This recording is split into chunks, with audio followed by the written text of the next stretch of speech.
চট্টগ্রাম বন্দরের বিভিন্ন স্থাপনা বিদেশিদের কাছে ইজারা দেওয়ার প্রতিবাদে বন্দর রক্ষা কমিটি প্রতীকী অনশন শুরু করেছে। এ নিয়ে আরো জানাতে সরাসরি যুক্ত হচ্ছেন সহকর্মী AKM নাজিম। নাজিম, সেখানকার বর্তমান পরিস্থিতি কি বলছেন অনশনকারীরা, সব মিলিয়ে জানাবেন।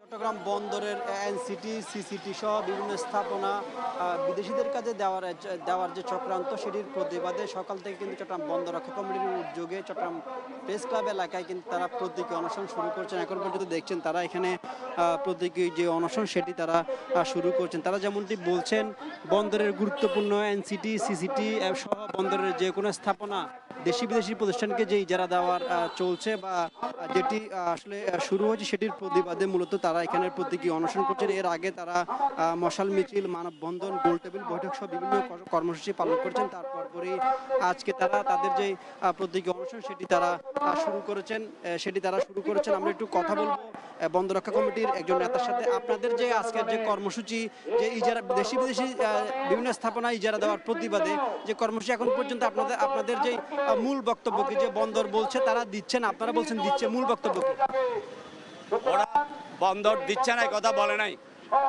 বন্দর কর্তৃপক্ষ বলেন, সরকার বলেন বন্দর দিচ্ছে না কথা বলে নাই।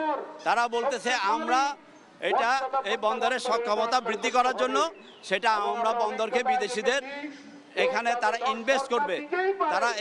ইনভেস্ট করবে এবং এই বন্দরের সক্ষমতা বাড়ানোর কথা বলে তারা এটা দিচ্ছে। আমরা মনে করি বন্দরের সক্ষমতা দিন দিন বাড়তেছে। আমাদের রাষ্ট্রীয় প্রতিষ্ঠান ড্রাইডক চালাচ্ছে এই বন্দর, সুতরাং এর আগে বন্দর কর্তৃপক্ষ চালিয়েছিল। তো সুতরাং আমরা মনে করি এখন সক্ষমতা দিন দিন বৃদ্ধি পাচ্ছে, আমাদের দক্ষ জনবল আছে, আমাদের ইকুইপমেন্টসগুলো কিন্তু আধুনিক, এবং এটা আপনার বাংলাদেশের লাইফলাইন চট্টগ্রাম বন্দর। এই বন্দর বিদেশিদের দিয়ে দিলে আমরা যেমন আর্থিকভাবে ক্ষতিগ্রস্ত হব, সবচাইতে মারাত্মক হলো এই বন্দর বিদেশিদের দিয়ে দেওয়া মানে এখানে একটা দীর্ঘদিনের আমেরিকান একটা পরিকল্পনা ষড়যন্ত্র আছে।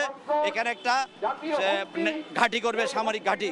আপনার সামরিক ঘাঁটি করলে আমার দেশের বন্দর তো থাকবেই না, এবং এখানে এটাকে দিয়ে আমার বাংলাদেশটা হবে যুদ্ধের একটা ক্ষেত্র, মাঠ, যেটা আপনারা ইরানের ক্ষেত্রে দেখতেছেন।